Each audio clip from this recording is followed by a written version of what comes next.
Good afternoon, welcome to another A-Push video with Mr. Page. Today we're going to be looking at the Federalist era, foreign policy, and the beginning of parties.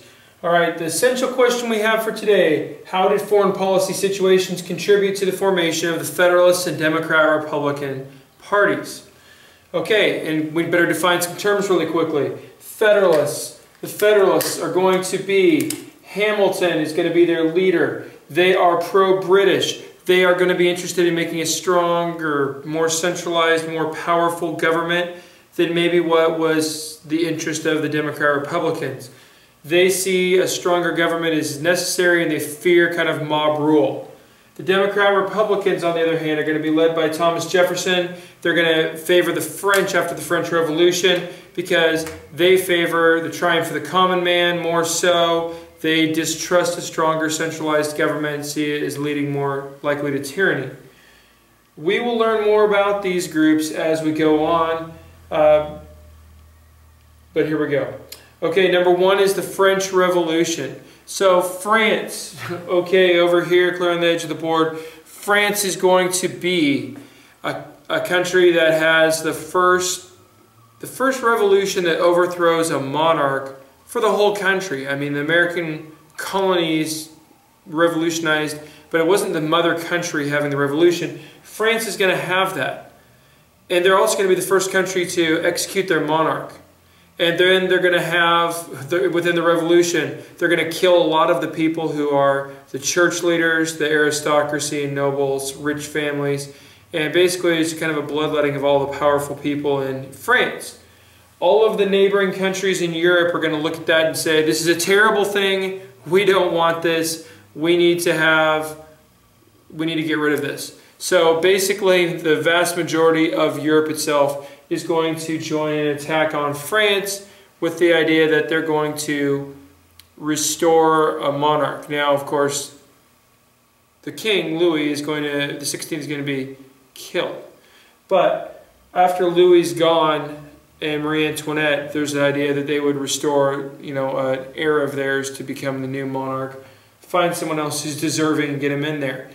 Well, here's the interesting thing. The French are going to do something very clever. Similar to how the Soviets called everyone comrade, the French are going to say everyone is a citizen. So everyone is citizen this or citizen that. Okay? I would be citizen Page instead of Mr. Page or whatever.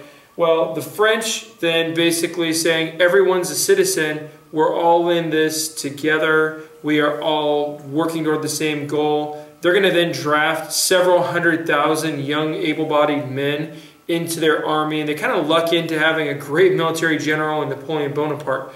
So they create this massive army, and similar to the American Revolution, this army within the French Revolution, the French, they're fighting for a cause. If you were a peasant, now you're a citizen. And now you're fighting for your freedom and a better way of life, you think. So they fight hard and passionately. They're very committed to their cause. Well, lo and behold, it's an interesting thing. You would think that France, you would have everybody gang up and beat them because it's just one country against most of Europe. They're going to dominate everybody under Napoleon's leadership. And basically, by the time Napoleon later on becomes kind of the emperor, they're going to take over basically Europe and have kind of an empire form for a short period of time. This is the French Revolution. Now, one of the things that's going to happen with the French Revolution is you have the initial revolution, and they arrest the king. Then you have a more hardcore group that takes over. They execute the king and other people, and you end up with something called the Reign of Terror. And you have these successive revolutions, and the new revolutionaries say the old revolutionaries are now like bloodthirsty with power, and they get rid of them. And so you have all these waves of people being executed. And when I say being executed, I mean we're talking guillotine, executions, chopping people's heads off in the public square of cities, and everyone goes out at lunchtime and watches these executions. Pretty bloody disgusting. This is going to horrify the Federalists. The people who are saying, we want to be an industrial power, we want a strong centralized government that's strong enough to create order in our society, that's not good. This is the triumph of the mobocracy, and they're saying, hey, this could get away from us. We could have, similar problems here. The French, on the other, the pro-French group, the Jeffersonian Democrat-Republicans, they're going to look at this and say, okay, so they've had some excesses here, but we need to support them. As opposed to a king, a monarchy in Britain, these are our revolutionary brothers, and they are trying to establish a republic like ours. So that's the French Revolution. Now, Washington is going to come out, and there is something that had been in place ever since Saratoga, the Battle of Saratoga, the American Revolution. You heard about that in the last video. The alliance. The French became the allies of the United States, and that alliance did not disappear in peacetime. It was still around. So the French don't formally come out and request or demand the U.S. to help them, but they're kind of expecting it. So Washington is going to look at this and say, all of Europe is raging against each other. We are in debt. We don't have any money. We don't have a big army. We need to not get involved in this. And so he says, we're going to have a neutrality proclamation. He basically says, we're not helping anybody. We're out of this war. It's not anything to do with us. So this kind of angers the French. And, you know, there are going to be several different things the French do. One of them is the Genet Affair. And the Genet Affair is going to be this guy, Citizen Genet. He's going to come over, and he's going to try and circumvent Washington and Congress, who are, you know, resolutely against getting involved in this. You know, most Republicans even thought getting involved in the actual war was a bad idea. But they thought maybe give them some aid or something. The Federalists are saying if you give them some aid, the British will think we're against them, and then they'll attack us, and that's no good, or they'll punish us.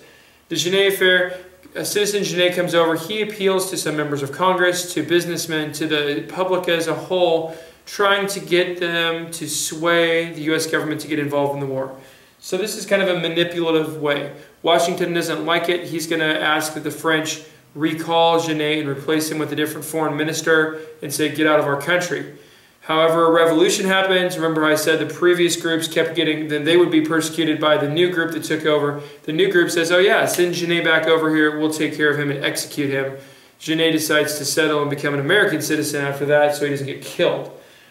Okay, so that's then the Genet Affair. So it's kind of a manipulative attempt of the French to get U.S. involvement. Impressment. Okay, going back, there were some terms. The United States was supposed to be granted some fishing areas up near Newfoundland. The British were supposed to evacuate some territories and forts down in the Ohio River Valley and get out of there and not encourage the Native Americans up in that area.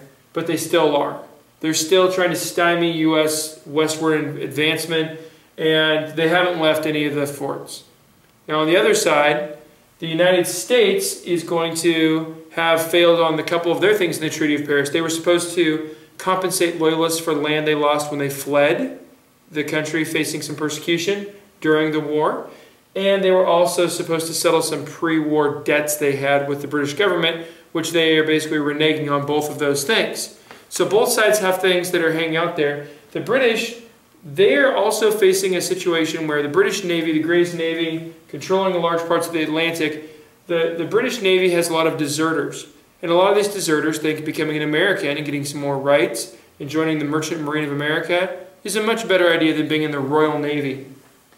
So they're going to leave. And some of them desert to different countries, but a lot of them come to the United States. And again, the United States does not encourage this. This is just individuals making this choice. But the British are going to institute a policy called impressment. And this means they will have their ships go out anywhere they encounter them, stop U.S. ships with, basically their guns aimed at them, and they will go and search the ships looking for anyone they consider a British deserter. Now, they will find some British deserters, and they will reclaim them. But they're also going to just basically kidnap and take away large amounts of Americans as well. Could you imagine what would happen as an uproar today if you had someone who was on like an oil freighter and they were kidnapped and forced into the Navy of Russia or China or something like that? The outrage would be massive, and that'd be if it was one person that happened. The Today Show would be showing the wife and the children and the parents and everybody, all the friends and family of this sailor who had been basically forced into a foreign navy. Well, you can see how this would make Americans mad, but this is happening many, many times, hundreds of times, maybe thousands of times. Impressment is a big issue. So, when this is going on, Americans get ticked off about that. And this is going to ultimately lead to Jay's Treaty. And Jay's Treaty is very significant, not for what it says, but the reaction to it. And we see this often in history. Jay's Treaty, trying to deal with the issue of impressment and these other issues that are out there on both sides, it did not end impressment. What it does get is a still hollow promise by the United States that that the British will get they'll surrender these forts in the West and quit influencing the Indians out in the West. And the United States pledges that they'll pay off the debts and the money owed to the Loyalists. And it doesn't really do much to solve the biggest problem, which is the impressment. So the British don't even claim an offer of this. Well, this makes the Jeffersonians furious, and is the direct item that leads to the forming of the Democrat-Republicans as an opposing party, and we have the first party system is created by this, having two parties as opposed to each other. The first party system, Democrats, Republicans, come about because of Jay's Treaty. They are angry because they say that, hey, the Federalists are taking it easy on the British because they want to cozy up to them and be their friends. This is unfair and bad. So we get the forming of the Democrat-Republicans. Doesn't really solve anything. Jay's Treaty really angers a big portion of the country. So Washington is going to come out when he's leaving office with his farewell address. In it, he says, let's not be in any peacetime alliances. Now, this is directly looking back at the problems that have just happened with the French and the problems that will continue to be happening. Because by the time that Washington leaves, you have something that's going on called the Quasi-War. The Quasi-War means you have down in the Caribbean, off the eastern seaboard of the United States, even over west of Europe, you have fighting all throughout the Atlantic between the U.S. and the French, where they're firing on each other, and it's a kind of an undeclared naval war. It's called the Quasi-War. So this is going on. So things are bad for the United States with foreign policy. You have British impressment going on. The French are basically attacking, and you're having all these violent things going on. Countries are on kind of the verge of war. Everyone's antagonistic. So Washington, in his farewell address, says two things. One, avoid factions, which means political parties. He sees this coming around and says this is going to be unhealthy. The Founding Fathers didn't think you would need to have political parties. He says don't have that. The second thing he's going to say is avoid peacetime alliances, because he looks and sees how this problem with the French has developed. Okay, so we've talked about the Quasi-War, this kind of undeclared naval war. To try and solve it, you have the XYZ affair. And what's going to happen with the XYZ affair is, essentially, you have you have the U.S. send over diplomats, and they try and meet with the French Foreign Minister Talleyrand. But his envoys, his subordinates who meet the American diplomats, they demand a bribe to meet him.